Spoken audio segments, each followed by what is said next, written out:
কথা বলার সময় কি আপনার মুখ থেকে বাজে গন্ধ বেরোয়, কিংবা ব্রাশ করার সময় মাড়ি থেকে রোজ রক্ত পড়ছে? ব্যাপারটা কিন্তু লজ্জার নয়, অবহেলার। ভাবুন তো, ঘরের এক কোণে খাবার পড়ে থাকলে যেমন পচে গন্ধ ছড়ায়, আমাদের মুখের ভেতরটাও ঠিক তাই। দাঁতের ফাঁকে জমে থাকা খাবারের টুকরো খেয়ে কিছু ক্ষতিকর ব্যাকটেরিয়া বেঁচে থাকে। এই ব্যাকটেরিয়াগুলোই মুখে এক ধরনের দুর্গন্ধযুক্ত গ্যাস আর অ্যাসিড তৈরি করে, যার ফলে মাড়িতে ইনফেকশন হয় এবং মাড়ি দুর্বল হয়ে রক্ত বেরোতে শুরু করে।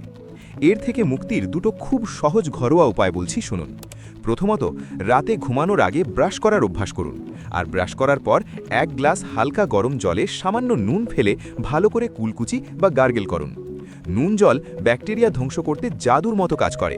দ্বিতীয়ত, ভারী খাবার পর একটা লবঙ্গ বা ছোট এলাচ মুখে রাখুন। এটি মুখের দুর্গন্ধ দূর করে চমৎকার প্রাকৃতিক মাউথওয়াশ হিসেবে কাজ করে। তবে দাঁতে খুব ব্যথা থাকলে, গর্ত হলে বা মাড়ি ফুলে গিয়ে বারবার রক্ত পড়লে ঘরোয়া টোটকায় ভরসা না করে অবশ্যই একজন ডেন্টিস্টকে একবার দেখিয়ে নেবেন। সুন্দর হাসির জন্য দাঁতের সঠিক যত্ন নিতে আজই সাবস্ক্রাইব করুন দ্য বেঙ্গল ওয়েলনেস, আর ভিডিওটা শেয়ার করুন আপনার পরিবার ও বন্ধুদের সাথে।